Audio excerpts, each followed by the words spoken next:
Mari kembali kita memulai pembahasan kita terkait dengan salah satu metode dalam menilai barang dagang.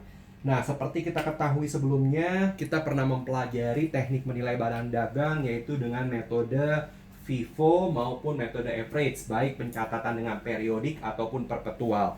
Pada kesempatan ini kita akan membahas salah satu metode yaitu metode estimasi, yaitu satu adalah persentase laba kotor. Jadi di dalam metode estimasi dalam menilai barang dagang ada tiga sebenarnya yang kita bisa pelajari: persentase laba kotor, metode harga retail, dan yang ketiga adalah mana yang lebih kecil antara cost dengan pasar, lower cost or market. Jadi ada tiga ya: persentase laba kotor, yang kedua adalah metode retail atau harga eceran, yang ketiga adalah metode LCM, lower cost or market. Ya, jadi metodenya akan menilai mana yang lebih kecil antara cost dan market. Berarti ada dari tiga metode tersebut, kita akan mulai dulu dengan metode yang pertama, yaitu metode persentase laba kotor. Nah, kapan metode persentase laba kotor ini dapat digunakan?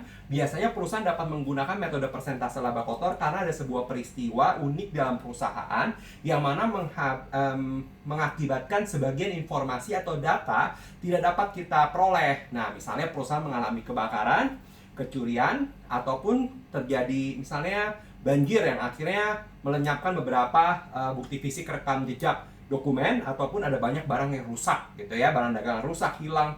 Nah, itu akan kita bisa mengetahui berapa nilai kerusakan atau kehilangan dengan menggunakan metode persentase laba kotor ya. Di dalam metode persentase laba kotor kita memberikan sebuah contoh di sini ya, bahwa perusahaan tersebut mengalami kebakaran terjadi pada 11 April 2020. Informasi yang berhasil dikumpulkan dari 1 Januari sampai dengan 11 April 2020. Yang pertama, adanya penjualan 52.500.000 dan yang kedua adalah retur 2.500.000. Retur penjualan maksudnya ya. Kemudian transaksi pembelian yang dapat dihimpun adalah berikut.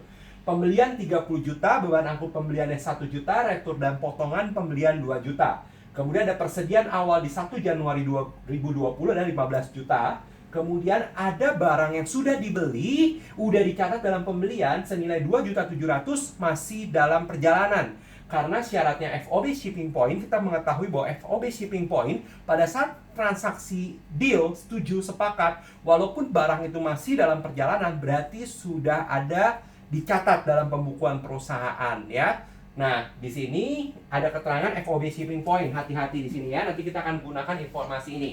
Kemudian dikatakan bahwa asuransi akan mengganti 75% tentunya dari nilai kerugian perusahaan. Nah, perusahaan ini akan berupaya menilai berapa nilai kerugian atas kebakaran. Nah, tekniknya adalah sebagai berikut. Karena informasi ini kebakaran terjadi di 11 April 2020, ada informasi yang hilang, nah tentunya perusahaan hanya bisa membuat sebuah estimasi.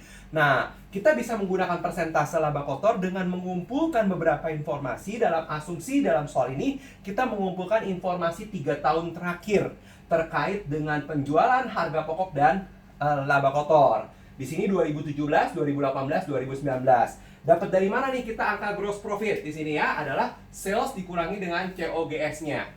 Jadi kalau kita lihat di 2017, maka salesnya 120 juta dengan COGS 90 juta, menghasilkan gross profit 30 juta. Demikian pula di tahun 2018 dan 2019. Nah, kita akan menghitung pertama adalah persentase laba kotornya. Itu kita harus tahu dulu berapa nilai persentase laba kotor. Berarti step pertama kita harus mengetahui berapa persentase laba kotornya ya. Berarti persentase gross profit on sales. Nah, berapa nih? Kita lihat dulu dari tahun 2017. Dari 2017 kita membandingkan berapa persen nih? Ini juga sama ya. Ini juga sama. Siapkan kalkulator kalian, kita akan coba hitung 30 juta berbanding dari 120 juta menghasilkan angka 25%. Kita lihat lagi. Kalau 37.800 berbanding dengan 140 juta menghasilkan angka 27%. Bagaimana dengan 26 juta berbanding dengan 100 juta? Berarti 26%. Nah, kita mencari rata-rata dari 25 ditambah dengan 27 ditambah dengan 26 dibagi 3. Itulah rata-rata selama 3 tahun berapa laba kotor berbanding penjualan. Dalam soal ini 25 ditambah 27 ditambah 26 kita bagi 3. Nah, kesimpulannya adalah gross profit on sales secara rata-rata ada 26%. Step pertama selesai. Berarti kita bisa tahu bahwa persentase gross profit on sales adalah 26%. Nanti kita akan menggunakan yang kedua, persentase gross profit on COGS ya. Nah, berarti ini ada penentu nih, kita harus tahu dulu. Kita menggunakan gross profit on sales. Nah, yang kedua adalah kita membuat sebuah persamaan, yaitu net sales dikurangi COGS, hasilnya gross profit. Sepaham nggak ini semua? Ini adalah persamaan yang umum ya. Harus sudah ngerti semua bahwa net sales dikurangi COGS adalah gross profit. Nah, dalam hal ini kalau kita ketahui bahwa gross profit 26%, di mana net sales adalah 100% karena perbandingannya gross profit on sales. Nah, maka COGS-nya adalah 74%. Ini step kedua. Jadi ada step kedua, kita paham bahwa kita membentuk dulu equation daripada net sales kurang COGS jadi gross profit. Nah, step ketiga. Step ketiga kita akan tahu informasi apa yang kita ketahui dalam soal ini adalah informasi pertama ketika kita mengetahui adanya penjualan 52.500 dan returnya 2.500.000. Maka net sales directly kita bisa ambil angka adalah 50 juta. Berarti kalau net sales adalah 50 juta, bisakah kita menentukan COGS? Maka COGS itu adalah 74 berbanding 100, setuju ya? Dikali 50 juta. Kita hitung nih, berapa sih 74% dari 50 juta. Hasilnya adalah 37 juta. Jadi step ketiga adalah kita menentukan COGS. Step keempat adalah kita lihat di sini step keempat. Kita ingat bahwa untuk menentukan nilai persediaan akhir kita harus bisa menghitungnya dengan cara apa? Pertama adalah beginning inventory. Kita ambil informasi nomor 3. Beginning inventory adalah 15 juta. Betul ya? Ditambah dengan harga pokok pembelian. Harga pokok pembelian komponennya jangan lupa bahwa harga pokok pembelian dari sini ya. Pembelian kita kurangi dengan retur dan potongannya menyebabkan namanya pembelian bersih. Ditambah dengan beban angkut pembelian menjadi harga pokok pembelian. Di sini saya tulis dengan cost of good purchased. Cost of good purchase. Cost of good purchase. Directly ya, saya langsung ya. Jangan lupa, dari mana? Pembelian, dikurangi retur dan potongan, ditambah dengan beban angkut. Jadi adalah 29 juta. Setuju sampai sini ya? 29 juta. Nah, berarti ditambah beginning inventory dengan harga pokok pembelian menghasilkan goods available for sale, yaitu senilai 44 juta. Kalau barang tersedia untuk dijual 44 juta, tetapi harga pokok penjualan yang kita sudah ketahui dalam COGS adalah 37 juta, maka kita bisa mengetahui seharusnya ending inventory adalah senilai berapa? 7 juta. Ada pertanyaan sampai di sini? Maka ending inventory adalah 7 juta. Karena rumusnya dari barang tersedia untuk dijual dikurangi harga pokok penjualan menjadi ending inventory. Nah, ini harusnya adalah ending inventory kita. Harusnya ada segitu, ya. Tetapi kondisinya ini semua terbakar, terkecuali hati-hati informasi nomor 4.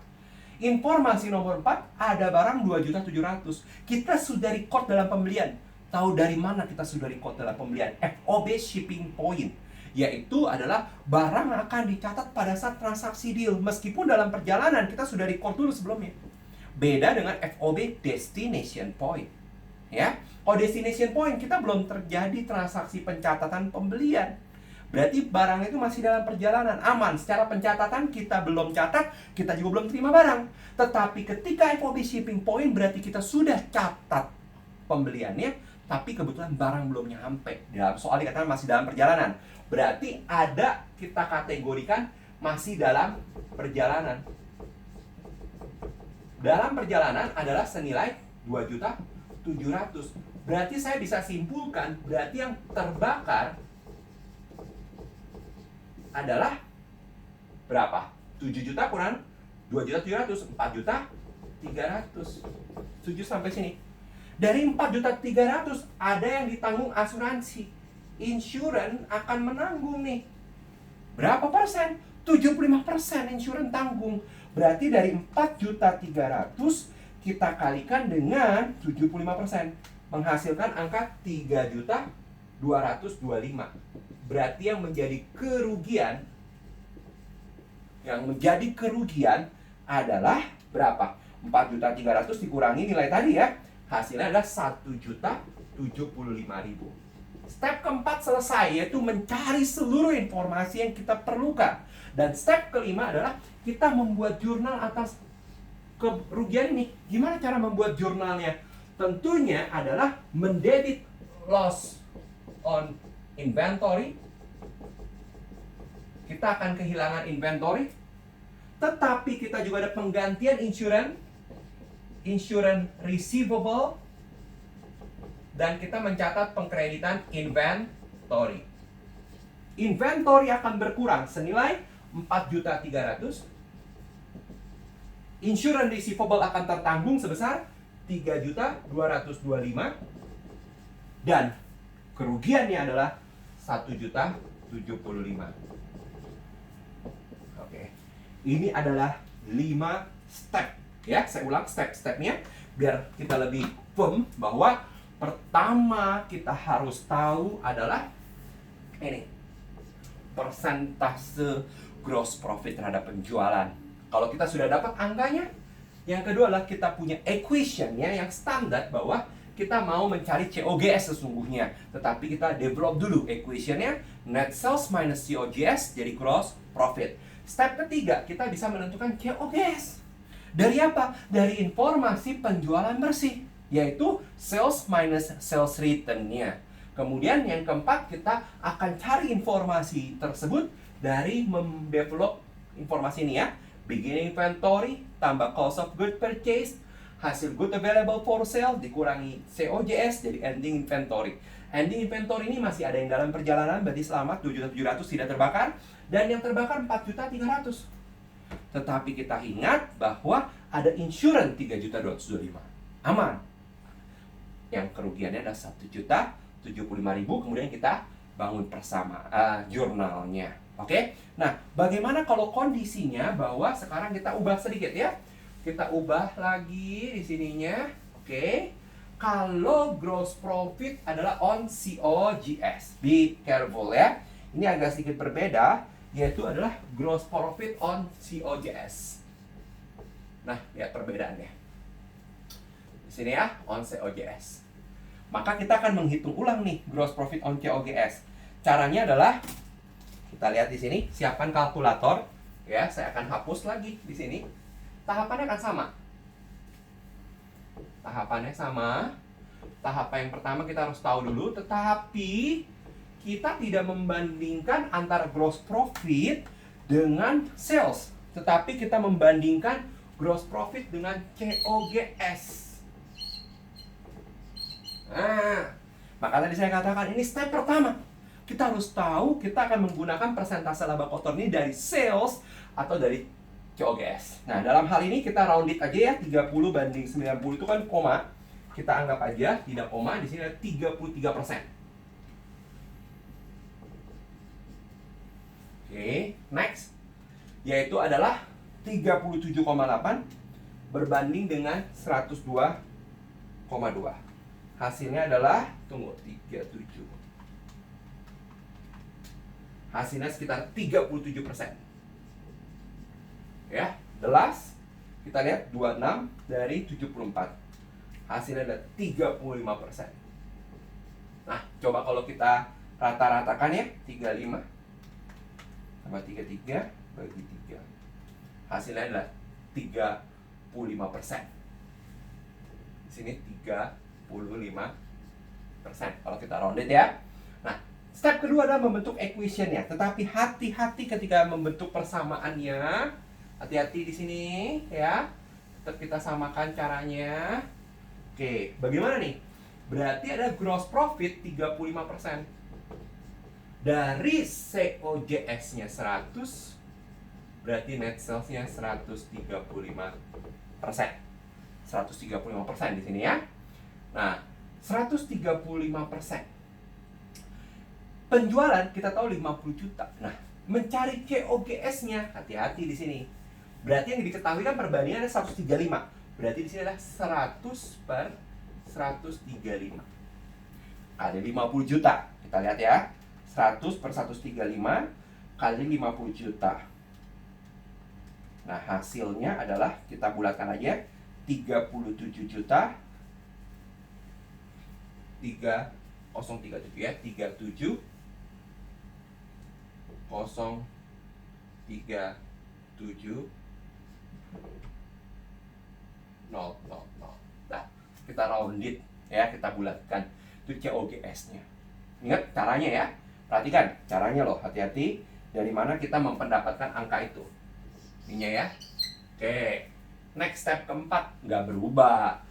Bikin inventory, tambah cost of good purchase, good available for sale, cuma berbeda di COGS.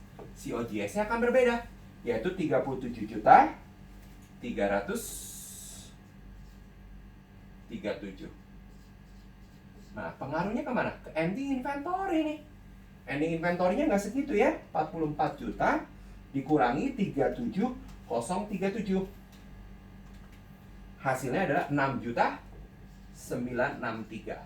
Di mana yang dalam perjalanan adalah 2 juta 700. Maka yang terbakar menjadi, yang terbakar ya 2 juta 700, yang terbakar menjadi 4 juta 263.